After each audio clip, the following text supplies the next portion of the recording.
பரந்தூர் மக்களை பாதிக்காமல் புதிய விமான நிலையம் அமைக்கப்படும். தமிழ்நாடு அரசு.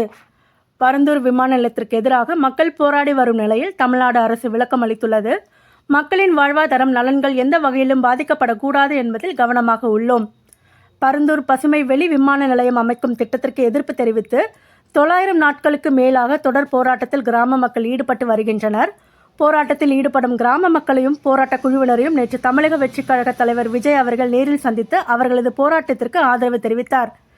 இந்நிலையில் பரந்தூர் மக்களை பாதிக்காமல் புதிய விமான நிலையம் அமைக்க நடவடிக்கை எடுக்கப்படும் என்று தமிழ்நாடு அரசு அறிக்கை ஒன்று வெளியிட்டுள்ளது.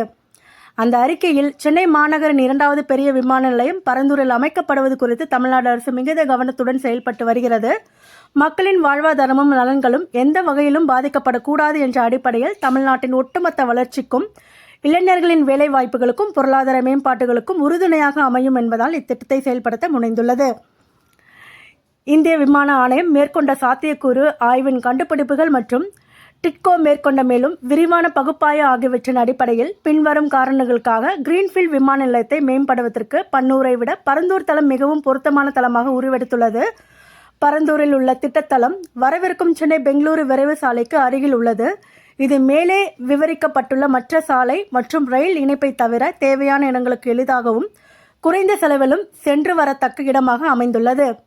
பன்னூரில் 1546 குடும்பங்கள் வசிக்கின்ற நிலையில் பரந்தூரில் அதைவிட 500 குடும்பங்கள் குறைவாக 1005 குடும்பங்கள் மட்டுமே வசிக்கின்றது. பன்னூருடன் ஒப்பிடும்போது விமான செயல்பாடுகளுக்கு மனிதனால் உருவாக்கப்பட்ட தடைகள் குறைவாகவே உள்ளன. அங்கு பல EST கோடுகள் தளத்திலும் அதை சுற்றியும் உள்ளன மற்றும் தளத்திற்கு அருகில் செயல்படும் தொழில்கள் பல உள்ளன. விமான நிலையத்தின் செயல்பாடு மற்றும் பிற தேவைகளுக்காக பரந்தூரில் உள்ள உத்தேச தளத்தில் போதுமான கட்டமைப்புகள் இல்லாத நிலம் உள்ளது. பன்னூர் அருகே உள்ள நிலங்கள் குடியிருப்புகள் மற்றும் தொழிற்சாலைகளுடன் வளர்ச்சி அடைந்துள்ளதால் அங்கு விமான நிலைய பணிகளுக்காக கூடுதல் நிலங்களை கையகப்படுத்துவது கடினம். பரந்தூரில் அமையும் விமான நிலையத்தை சுற்றி எதிர்கால மேம்பாடுகளுக்கு அதிக அளவில் காலி நிலங்கள் இருப்பதால் சிறப்பாக திட்டமிட முடியும். அதே சமயம் பன்னூரில் முன்மொழியப்பட்ட திட்டப்பகுதி திருப்பத்தூர் தொழிற்பேட்டிற்கு அருகில் உள்ளது. மேலும் நிரந்தர தொழில்துறை மற்றும் குடியிருப்பு கட்டமைப்புகளுடன் வளர்ச்சி அடைந்துள்ளது. பன்னூருடன் ஒப்பிடும்போது பரந்தூரில் நிலம் கையகப்படுத்துவதற்கான செலவு குறையும். தொழில்துறை மற்றும் பிற வளர்ச்சிகளால் சூழப்பட்ட பன்னூரில் உள்ள திட்டத்தளத்துடன் ஒப்பிடும்போது பரந்தூரில் உள்ள திட்டத்தளம் ஒப்பிடளவில் வளர்ச்சியடையாமல் உள்ளது. பன்னூரில் முன்மொழியப்பட்ட திட்டப்பகுதியில் வளர்ச்சியடைந்த தன்மை கையகப்படுத்துதல் செலவில் கணிசமான அதிகரிப்புக்கு வழிவகுக்கும்.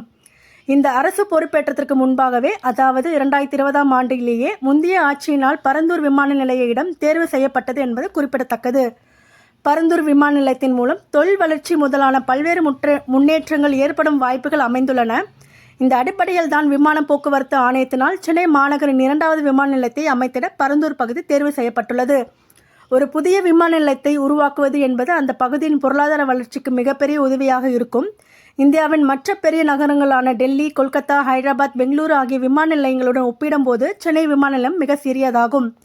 டெல்லி விமான நிலையம் ஏறத்தாழ 5106 ஏக்கரிலும், மும்பை விமான நிலையம் 1150 ஏக்கரிலும், ஹைதராபாத் விமான நிலையம் 5500 ஏக்கரிலும், பெங்களூரு விமான நிலையம் 4000 ஏக்கரிலும் அமைந்துள்ளன. ஆனால் தற்போதைய சென்னை விமான நிலையம் 1000 ஏக்கரில் தான் அமைந்துள்ளது. அளவில் சிறியதாக இருந்தாலும் ஆண்டிற்கு 2 கோடி மக்கள் சென்னை விமான நிலையத்தை பயன்படுத்துகிறார்கள்.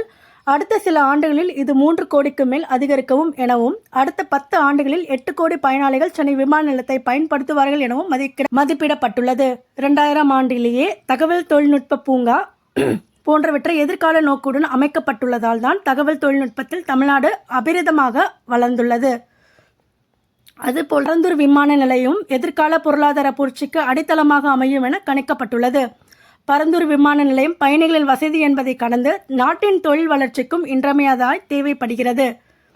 திராவிட மாடல் அரசு எப்போதும் மக்களின் நலன்களை முன்வைத்தே திட்டங்களை உருவாக்கி செயல்படுத்தி வெற்றி கண்டு மக்களின் பாராட்டுகளை பெற்று வருகின்றது என்பதை நாடே நன்கு அறிந்த ஒன்றாகும். இந்நிலையில் பரந்தூர் விமான நிலையம் அமைப்பது தொடர்பான அரசியல் கட்சிகளின் தலைவர்களில் யார் வேண்டுமானாலும் பரந்தூர் மக்களை சென்று சந்தித்து அவர்களின் குறைகளை கேட்டு அவற்றின் அரசின் கவனத்திற்கு கொண்டு வரும் பட்சத்தில் நிச்சயம் தமிழ்நாடு அரசு மக்களின் குறைகளை பரிவுடன் ஆராய்ந்து மக்கள் நலனை பாதுகாக்கும். பரந்தூர் பகுதியின் நீர்நிலைகளையும் எந்த அளவிற்கு சீர் செய்ய முடியும் என்பதை ஆராய உயர்மட்டக்குழு பரிந்துரைகளையும் அரசு கவனத்தில் கொள்ளும். அதன் பரந்தூர் விமான நிலையம் தமிழ்நாட்டின் முன்னேற்றத்துக்கு உறுதியாக தேவைப்படும் ஒன்றாக இருக்கும் காரணத்தினால் மக்கள் பாதிக்காத வகையில் அரசு நடவடிக்கை மேற்கொண்டு வருகின்றது. வளர்ச்சி ஒருபுறம் என்றால் மக்களின் வாழ்வாதாரம் பாதிக்கப்படக்கூடாது என்பதிலும் மாண்புமிகு தமிழ்நாடு முதலமைச்சர் அவர்கள் மிகுந்த கவனத்துடன் செயல்படுகிறார்கள் என்று தெரிவிக்கப்பட்டுள்ளது.